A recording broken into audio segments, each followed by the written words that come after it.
रांची नगर निगम के प्रशासक ने निगम के स्वामित्व वाली सभी परिसंपत्तियों के बेहतर प्रबंधन और उन्हें अधिक जनोपयोगी बनाने के मकसद से निगम के पदाधिकारियों और कर्मचारियों के साथ बैठक की। इस दौरान उन्होंने 53 वार्डों में निगम की परिसंपत्तियों की जानकारी ली। साथ ही सभी परिसंपत्तियों के बेहतर प्रबंधन, आम लोगों के लिए सुविधाजनक उपयोग, भविष्य की विकास योजनाओं और समस्याओं के स्थायी समाधान का निर्देश दिया।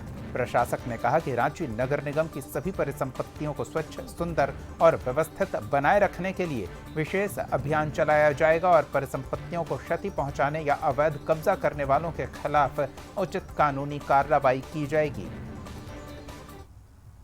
रांची म्युनिसिपल कॉरपोरेशन के लिए एक बहुत ही महत्वपूर्ण बैठक है। हमारे एक्ट में भी 131 में कहा गया है कि कॉरपोरेशन अपना एक पूरी संपत्तियों का एक ब्यौरा रखेगा, रख रखाव करेगा और उस सूची को देखेगा कि उस पर सभी कुछ जो है व्यवस्थित तरीके से है।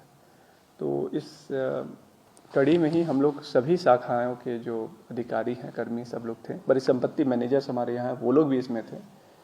तो बहुत दिनों से उनके द्वारा जो है सर्वे किया गया था, हमारी लैंड कहाँ कहाँ है, उसकी क्या वर्तमान परिस्थिति है, सभी जगहों पे वार्ड कार्यालय है कि नहीं, सभी जगह पर हमारे अटल क्लिनिक हो या आयुष्मान आरोग्य मंदिर है वो चल रहे हैं कि नहीं, पार्क की क्या कंडीशन है, तालाब की क्या कंडीशन है, शौचालयों की क्या कंडीशन है। हमारे शौचालय अलग अलग तरह के हैं, कुछ मॉड्यूलर है, कुछ सुलभ के बने हुए हैं, कुछ जो है CTPT हम लोग कहते हैं, कम्युनिटी और पब्लिक टॉयलेट वगैरह है, तो वो सभी हैं।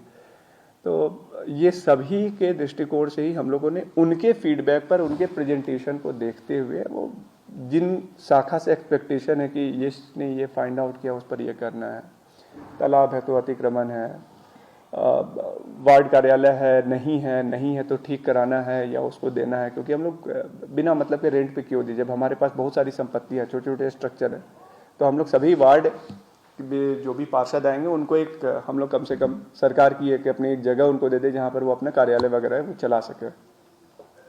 और हम लोग की जितनी भी और भी ऐसी संपत्ति है जो फलाना समिति, फलाना संगठन अपने पास रखा है, वो सब वापस लेकर और फिर एक ड्यू प्रोसेस है, हम लोग कोशिश करेंगे कि ऑनलाइन प्रोसेस से ही उसकी बुकिंग और वो आप उसको लें। तो ये सभी चीज़ को हम लोग कोशिश कर रहे हैं कि निगम की अपनी एक आय, राजस्व और एक अपनी मतलब अपनी संपत्ति का अपना एक टोटल जो हमारा एसेट है उसको हम रेगुलेट कर सकें, उसको हम जान सकें। नहीं तो बहुत कब्जा हो रहा है, बहुत तरीके से उसमें चीज़ें जो है वो धीरे धीरे करके गायब हो जा रहे हैं। तो जैसे जैसे खोजते जाएंगे, कुल मिला के हमारी ही संपत्ति होगी, सरकार की संपत्ति होगी, मतलब जनता की संपत्ति होगी। और इन द एंड अगर जितना बेहतर होगा हम उनको जनता को समर्पित कर सकेंगे। कितने वार्ड है जहाँ पार्क नहीं है, तो उसके लिए पार्क के लिए थोड़ा जगह ढूंढ के हम उनको बना दें वहाँ पार्क। अगर थोड़ी बड़ी हो गई तो वहाँ वेंडिंग जोन हम लोग बना सकते हैं। तो ये सब एक प्रयास है कि किस प्रकार से प्लानिंग करने में जो कुछ लूज एंड है, कुछ मिसिंग लिंक है, वो यहाँ वहाँ फिट होंगे। ये यहाँ पर ये इस तरह का लाइब्रेरी बनाना हो, इंडोर स्टेडियम बनाना हो, तो हम कहाँ कहाँ बना सकते हैं, डिपेंडिंग ऑन द उनका रिक्वायरमेंट, जनता का और जो इनका फीडबैक है, जो जगह का कहने का मतलब जगह का जो साइज़ है, उस पर एक हम लोग निर्णय ले पाएंगे। और जो हमारी संपत्तियों में थोड़ा सा मरम्मती करना है, कुछ दिक्कत है, शिकायत है, उसको अभी हम लोग कर लें।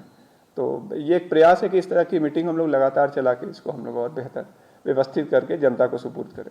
जो हमारा प्रत्येक वार्ड में एक कार्यालय होता है, सामुदायिक भवन की तरह कहिए या ऐसे भी कहिए, तो उसमें तो पहले भी रहा है कि उनको एक देना है कि आप अपना कार्यालय चला सकें। तो उसके लिए हम लोग देंगे ही देंगे। वहाँ पर जो हमारे कर्मी हैं ऐसे भी वो अटेंडेंस वगैरह लगाते ही हैं। अभी भी जो 3-4 साल से चल रहा है वो यही चीज़ प्रक्रिया चलता है कि सुबह आते हैं, एक साथ जमा होते हैं, जो झाड़ू हमारी टीम कर रही होती है दीदी, और जो उसके सुपरवाइजर है वो वहाँ खड़ा हो जाते हैं, अटेंडेंस लगाते हैं, तब वो आगे वहाँ से निकलते हैं।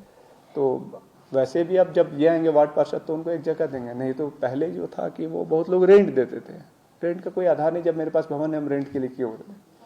तो अपनी भवन, अपनी जमीन, एक अपनापन होता है उससे। तो हम लोग वही चीज़ चाह रहे हैं कि सभी को एक जगह दे दें और सब एक टीम के रूप में हम लोग काम कर सकें।